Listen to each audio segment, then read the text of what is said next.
হ্যাঁ রে বাবু, শুনলাম নাকি এসএসসিতে 26,000 চাকরি বাতিল হয়ে গেছে কোর্টের নির্দেশ অনুসারে। বাবা, অতীতের অনেক বিষয় নিয়ে খারাপ লেগেছে। তবে এখন যে ঘটনাটা ঘটলো সেটা খুবই লজ্জাজনক। খুবই লজ্জা লাগছে সমাজ ব্যবস্থাকে নিয়ে, কিছু বলার নেই আর বাবা। হ্যাঁ রে, তাহলে এতগুলো পরিবার কি বানের জলে ভেসে যাবে? কি হবে তাদের? তাদের সংসারের কি হবে? আর এখন মনে হচ্ছে এই সমাজে শিক্ষিত হওয়াটাও খুবই অত্যাচারমূলক মনে হচ্ছে, আর কিচ্ছু না।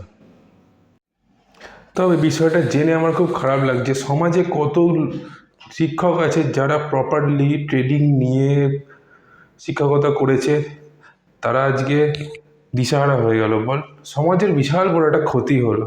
যা, আর কিছু বলার নেই আমার আর। বাবা, সুপ্রিম কোর্ট ক্লিয়ারলি বলে দিয়েছে কে যোগ্য কে অযোগ্য কিচ্ছু দেখবে না। জাস্ট টোটাল নাম ধরে প্রত্যেকের কে খারিজ করে দেওয়া হয়েছে। যে বেঞ্চ খারিজ করা হয় তার মধ্যে ক্লিয়ারলি বলা হয়েছে, হ্যাঁ এখানে হাইকোর্ট থেকে চেষ্টা করেছিল যে যারা যারা অযোগ্য তাদেরকে সেপারেট করে দেওয়া, কিন্তু সেইখানেতে তার নাম আলাদা করে কারোর আসেনি। তাই সংমিশ্রিতভাবে যারা যারা পরীক্ষা দিয়েছিল পরীক্ষা দেয়নি, যারা যোগ্য ছিল যারা অযোগ্য ছিল সবাইকে একসাথে মিলেই আউট করে দেওয়া হয়েছে এবং তাদের চাকরি চলে গেছে বাবা।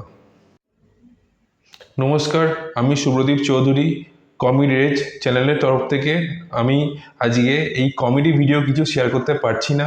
তার কারণ হচ্ছে কিনা যে যে ঘটনাটা আজ পশ্চিমবঙ্গে ঘটেছে, যে এসএসসির প্রায় 26,000 প্রার্থী যারা এতদিন ধরে চাকরি করছিল এবং প্রত্যেকে যোগ্য সম্মানেতে যারা বিভিন্ন জায়গায় টিচার করছিল, তাদের মধ্যে হতে পারে অনেকে অযোগ্য ছিল, কিন্তু তাদের মধ্যে যারা যোগ্য ছিল তাদেরও চাকরি চলে গেছে। তো চাকরির বিষয়টা চলে যাওয়াটা হঠাৎ করে, আর তার ফ্যামিলি কতটা একজনের উপর ডিপেন্ডেন্ট হয়ে থাকে, হ্যাঁ সেই বিষয়টা নিয়ে তুলে ধরার জন্য যে ভিডিওটা করেছি। শুনতে খুবই খারাপ লাগছে। অনেকে মনে করছে জিনিসটাকে যে ঠিক হয়েছে, অনেকে বলছে ভুল হয়েছে, কিন্তু আমার কাছে তাদের জন্য এই বার্তাটা দেওয়া যে যারা যারা চাকরি হারিয়েছে, যারা সম্মান নিয়ে এতদিন ধরে শিক্ষকতা করছিল, যাদের কাছে স্কুলের টিচার এটা ছিল একটা বিশাল মহৎ কাজ, অবশ্যই মহৎ কাজ টিচার এটা, তবে কিনা চাকরি চলে যাওয়াতে তাদের হয়তো এখন অন্য কোনো অপশন এই মুহূর্তে নেই। কিন্তু আমি একটা কথাই বলবো,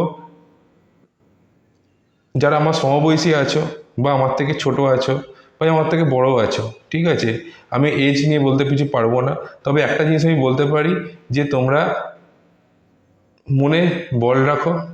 হতে পারে এখন অনেক কিছু 19-20 হতে পারে, ঠিক আছে, কিন্তু ভালো কিছু হবে, তোমাদের সাথে খারাপ কিছু হবে না। তাই কিছু খারাপ দিকে নিজেকে নিয়ে যেও না, বা খারাপ কোনো অ্যাকশন নিও না নিজেদের প্রতি। এটাই আমার তোমাদের প্রতি আমার রিকোয়েস্ট রইল। নমস্কার, আমি শুভ্রদীপ। এই ভিডিওটা এইভাবেই শেষ করলাম। হ্যাঁ, থ্যাংক ইউ।